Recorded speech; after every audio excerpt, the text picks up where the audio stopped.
Uthi bewazi ukuthi eminyakeni emihlanu yokuqala yokuphila kwengane, ingqondo yayo ikhula futhi ithuthuka ngokushesha kunanoma yisiphi esinye isikhathi sempilo yayo. Izimo ingane ehlangabezana nazo eminyakeni emihlanu yokuqala, ezinhle noma ezimbi, zibumba indlela ingqondo yayo ekhula ngayo. Ngamagama alula nje, ukukhula kwengqondo ingane isencane kunomthelela endleleni ingane ezophumelela ngayo esikoleni nasempilweni.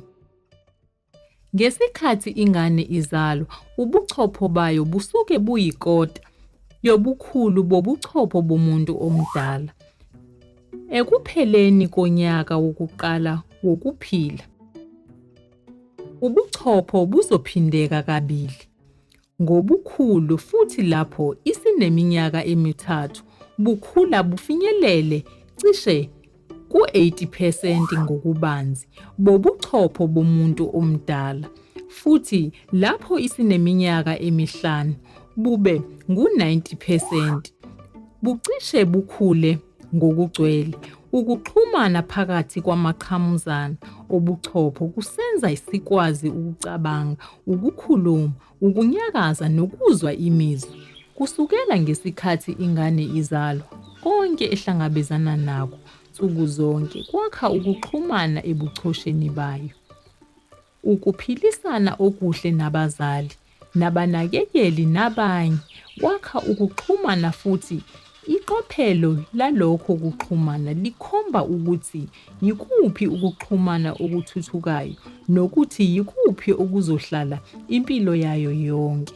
Ngeshwa, ukuphilisana okungekuhle nokwenzeka enganeni, okufana nezehlakalo ezinjengodlame, ukuhlukumezeka kanye nokuntula ukukhuthazwa nokuzibandakanya kwabazali, kunomthelela omubi ekukhuleni kobuchopho. Izinsana nojahidada zenziwe ukuba zilangazelele ukuphilisana nabazali nabanye abanakekeli. Ngesikhathi izingane zikhala, zimamatheka noma zibhibhidla, zidinga impendulo. Njengoba izingane zikhula zibe ojahidada abasacathula, zifunda ukusebenzisa amagama, ukunyakaza komzimba, neminyakazo ekhombisa ukuthi zifuna ukuxhumana nabantu. Abazali nabanakekeli abanikeza ingane yabo isikhathi nokunakwa, ukukhulumisana nokuthintana, kanjalo nokukhuthazwa ezikulangazelele, bakha ingqondo yengane. Ukuxhumana kwabantu kwakha ukuxhumana ebuchosheni. Nazi ezinye izindlela ezibambekayo zokweseka ukukhula kobuchopho bengane yakho. Okokuqala, yiba nentshisekelo ngokuqhubekayo enganeni yakho. Khuluma nayo, yiculele amaculo futhi ucule nayo. Ifundele noma uyixoxele izindaba futhi uyibonise uthando oluningi. Ngokunakekela ngokuyanga, ukuyiqabula noma ukuyiwola.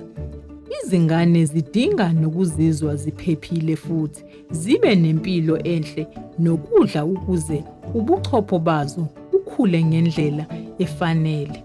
Ingane yakho idinga nesikhathi esiningi sokudlala nokuhlola izinto. Empeleni, ukudlala kuyindlela engcono kakhulu yokukhulisa ubuchopho obunempilo. Kubalulekile futhi ukusungula izinqubo ezinciphisa isikhathi sikamabonakude futhi ezihlanganisa ukuxhumana okuvamile nezinye izingane. Zonke izingane zidinga ukuqondiswa nokuboniswa kodwa. Indlela eziqondiswa ngayo ibalulekile ekukhuleni kobuchopho obunempilo. Ubuchopho bomuntu buzivikela ngokuvele buyeke ukusebenza lapho kukhona ingozi. Yingakho kubalulekile ukuhlale wehlisa amaphaphu futhi ukhumbule ukuthi ukujeziswa kuhlose ukuqondisa ingane ukuze iguqule indlela yokuziphatha. ingane yakho isafunda nje ngalomhlaba omkhulukazi, ngakho idinga ukwesekwa yilabo ephila nabo. Ngakho gwema ukujezisa okunesankahlo, okululazayo noma okwedlulele.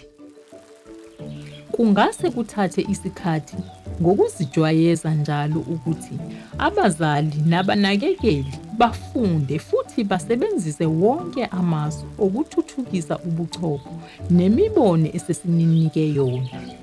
Nokho khumbula manje usunolwazi olunamandla okushintsha impilo yengane yakho yonke. Ngakho-ke yenza okusemandleni akho usuku nosuku ukuthuthukisa ingqondo yengane.